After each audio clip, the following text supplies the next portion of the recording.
Bonjour Bassam Tan. Bonjour. Alors nous voyons aujourd'hui pour commenter l'armée turque qui est entrée sur le territoire syrien pour récupérer la sépulture de Süleyman Shah, le grand-père du fondateur de l'Empire ottoman. Alors je suppose qu'en tant que franco-syrien, vous n'avez pas été indifférent à cette information. Est-ce que vous pouvez nous expliquer un petit peu comment vous avez perçu cette nouvelle ? Alors écoutez, moi je suis vraiment très choqué. Alors pourquoi choqué? Parce que, revenons à l'histoire encore une fois. Dans cette partie de Syrie, face à l'Euphrate, il y a la tombe, le mausolée de Süleyman Shah, qui a été donné à la Turquie lors du mandat français en 1921. C'est une sorte d'enclave en territoire syrien où il y a à peu près une quarantaine de soldats qui symboliquement, n'est-ce pas, pour la grandeur de l'Empire ottoman, du moins ce qui reste dans la tête de beaucoup de Turcs pro-Erdogan, il y a cette tombe. Moi j'y ai été souvent, je n'ai pas vu grand monde la visiter, honnêtement. C'est déjà une erreur historique, parce que de quel droit la France donne une partie du territoire syrien aux Turcs? Oui, bon. En gros, il y avait un traité entre la France et les Turcs en 1921, d'accord. Passe. Nous, les Syriens, on n'a jamais porté atteinte à ce mausolée, on a respecté les accords, on a vu de plus en plus le nombre de soldats grandir, bon, ça reste symbolique. Mais là, ce qui s'est passé, c'est une violation de la souveraineté de la Syrie, du droit international. Dans une mise en scène digne de Hollywood, on a vu 40 tanks, je ne sais combien de blindés, et près de 500 soldats turcs s'avancer la nuit, une opération enveloppée de mystère et de discrétion, et pour dire après qu'on a récupéré les cendres de Süleyman Shah. Alors vous savez, Süleyman Shah est peut-être un grand homme pour son peuple et ceux qui croient à l'Empire ottoman, mais pour le monde arabe, tout l'Empire ottoman, pour nous, c'était la décadence. En 1516, Sélim Ier va conquérir la Syrie. En 1916, le shérif de la Mecque va se révolter. Et quand vous lisez les ouvrages d'histoire dans le monde arabe, qu'est-ce qu'on vous dit? 4 siècles de décadence à cause des Ottomans. Parce que qu'est-ce qu'ils ont fait, les Ottomans? D'abord, les fonctions s'achetaient. C'est au plus payant. Vous payez, vous êtes gouverneur d'Alep. Alors, vous augmentez les impôts, vous saignez à blanc votre population pour récupérer ce que vous avez payé au sultan. Vous arrivez, vous n'arrivez pas, voilà quelqu'un d'autre qui se présente, qui paye plus. Et finalement, qui paye les pots cassés? La population d'Alep. Il en était de même, je ne dirais pas du Golfe à l'océan. Non. Des monts du Rif marocain jusqu'au Golfe. Pourquoi? Parce que le Maroc n'a jamais été conquis par les Ottomans. Il a été préservé de cette influence ottomane. C'est une des grandes fiertés du peuple marocain. Et les Marocains ont raison d'être fiers. Les armées ottomanes se sont cassées vraiment les dents contre la chaîne de montagnes du Rif de l'Atlas. Ils n'ont jamais pu prendre le Maroc. D'ailleurs, dans certains ouvrages d'histoire turcs, ils disent que si, ils sont entrés au Maroc. C'est entièrement faux.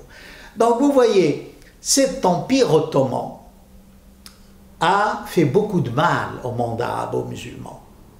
Tous les ouvrages, je vous ai parlé par exemple, le paysan à l'époque mourait de faim pratiquement. Il travaillait pour payer les impôts. Ça vous explique pourquoi au Liban et ailleurs, que ce soit pour les chrétiens ou les musulmans, tous les tous les terrains sont des terrains de main morte. C'est-à-dire qu'on les donne soit à l'église, soit à la mosquée. Parce qu'ils ne pouvaient pas payer.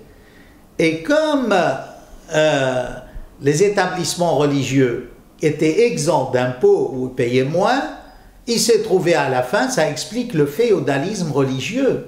Pourquoi il y a quelques mosquées au Liban qui possèdent le tiers du Liban. Il en est de même du côté chrétien. Tout ça, c'est l'héritage de l'Empire ottoman. Hein? Alors, voilà donc, maintenant pour revenir à l'histoire de cette attaque nocturne, c'est une comédie. Pourquoi? Il disait, on a peur que nos soldats ne soient encerclés et attaqués par Daesh. Mais c'est complètement faux, écoutez. Vous vous souvenez, à Mossoul, il y avait aussi une quarantaine de diplomates. Mais Daesh ne les a jamais attaqués. Pourquoi? Mais parce que la Turquie a de très bons rapports avec Daesh. Ces gens qui forment les légions de Daesh sont passés par la Turquie avec la bénédiction d'Erdogan et de son premier ministre actuel, Davutoglu. Voyez-vous? Il en est de même de ce mausolée. Hein? Pourquoi d'ailleurs, si vraiment, alors il présente ça comme une opération militaire réussie, c'est à mourir de rire, il n'y a pas eu une balle tirée de l'autre côté. C'est qu'il y a eu un accord, qu'on va entrer, bon, vous disparaissez du paysage, vous nous laissez récupérer en héros les cendres de Süleyman Shah, et le pire, c'est que le seul soldat turc qui soit décédé dans cette opération, c'est par accident. Il n'y a pas eu un coup de feu de tiré. Sans doute, il a été écrasé par un tank. Ça prouve, n'est-ce pas, que l'armée turque est opérationnelle, n'est-ce pas? Par ailleurs, alors, ce qui est la cerise sur le gâteau, comme on dit, Davutoglu déclare qu'on va, en attendant, installer les dépouilles sur un autre territoire syrien. C'est-à-dire, il se comporte comme si la Syrie était sous domination ottomane. Et c'est là où ça devient révoltant. On n'a eu aucune réaction du monde occidental, aucune réaction de la diplomatie française, aucune réaction du Conseil de sécurité. C'est une violation. Vous me direz, ça fait des années que les Turcs entrent en Syrie. Oui, mais pas d'une manière au grand jour, ouvertement. Là, non, on opère comme si. C'est que, et je terminerai par là, la Turquie espère créer un État sunnite en Syrie et en Irak.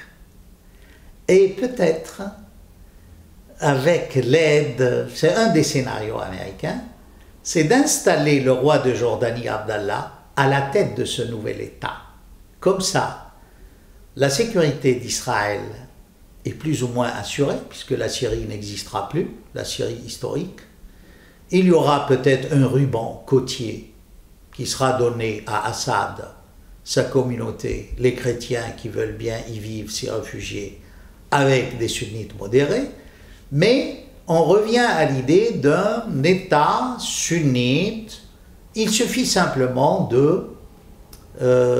d'enlever ce calife, de récupérer les anciens de Saddam et d'en faire des chefs modérés. Comment dirais-je? On verra si ce projet va réussir, mais la Turquie, en attendant, y est pour beaucoup dans ces scénarios d'éclatement du Proche-Orient. C'est le chaos créateur, n'est-ce pas, des néoconservateurs, de Condoleezza Rice, enfin, on en a assez parlé. C'est malheureux, et là, la France n'est pas spectatrice, elle est complice.